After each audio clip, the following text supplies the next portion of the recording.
Welcome to my channel SB Quotes. If allowed to continue, this process will turn the United States into a declining, unfair society with an impoverished, angry, uneducated population under the control of a small, ultra-wealthy elite. Such a society would be not only immoral but also eventually unstable, dangerously ripe for religious and political extremism. People need to understand that the decisions that are made in Washington, or London, or Paris, have real consequences for people all over the world. If you do an investigation properly and seriously, you will very often find very disturbing things. That doesn't mean it's a good idea not to do the investigation. This whole force is utterly demoralized by victory. There seems to be neither head nor tail. Documentaries, I think, are very powerful. If you do them properly, and if they are honest and well researched, they can change public opinion, and they can influence policy.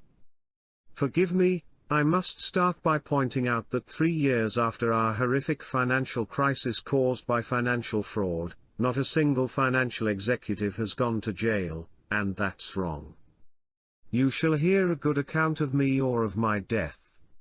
When the financial crisis arrived, it seemed to me that this was something I had to make a movie about. I sort of plunged into filmmaking. I decided I'd jump off the deep end, so I started thinking about what kind of a movie I should try to make.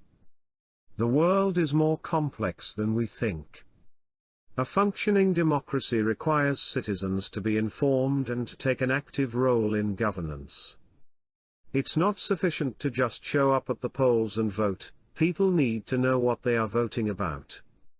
A functioning democracy requires informed citizens. Thus far, both political parties have been remarkably clever and effective in concealing this new reality. In fact, the two parties have formed an innovative kind of cartel, an arrangement I have termed America's political duopoly. Both parties lie about the fact that they have each sold out to the financial sector and the wealthy. So far both have largely gotten away with the lie, helped in part by the enormous amount of money now spent on deceptive, manipulative political advertising. It is much simpler and easier to collect and caress the trophies of our democratic inheritance than it is to fashion up-to-date tools with which to work on our current problems. The real challenge is figuring out how the United States can regain control of its future from its new oligarchy and restore its position as a prosperous, fair, well-educated nation. For if we don't, the current pattern of great concentration of wealth and power will worsen, and we may face the steady immiseration of most of the American population. When the US government is serious about doing something that's complicated and difficult, it can do it. Any attempt to disturb the deadly routine of instruction is looked upon as sabotage. And the notion that the aims and functions of education should be determined in the local community by a close and continuous discussion among students, faculty, administration, and citizens is so visionary that it is not even seriously considered. I'm actually all in favor of freeing the entrepreneurial spirit, but it turns out, interestingly, that you actually need very strict regulations to free the entrepreneurial spirit. But that's not how most of the people mentioned in this book became wealthy. Most of them became wealthy by being well connected and crooked. And they are creating a society in which they can commit hugely damaging economic crimes with impunity, and in which only children of the wealthy have the opportunity to become successful. A fierce and sentimental addiction to forms makes us shudder at change.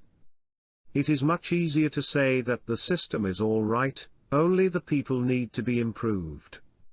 One of the things I hope that my films can do is to help people understand that the world is more complex than they might have thought and that many of the problems that we face are not easy to solve. I'd been a film maniac since I was very young. By the time I was 8 or 9 years old, I was hooked on movies. WikiLeaks combines several of my prior interests in technology, policy questions, and journalism. When people ask me, what can we do to fix the financial system? I say, you are really asking the wrong question. The question is, how do we get the political system to fix the financial system? It is no exaggeration to say that since the 1980s, much of the global financial sector has become criminalized, creating an industry culture that tolerates or even encourages systematic fraud. The behavior that caused the mortgage bubble and financial crisis of 2008 was a natural outcome and continuation of this pattern, rather than some kind of economic accident. I used to be a businessman, and I enjoyed what I did and I thought that it was socially useful. I don't have anything against business or private enterprise or capitalism per se, but I think that it is time to rethink the regulation of capitalism. Thanks so much for your watching. God bless you.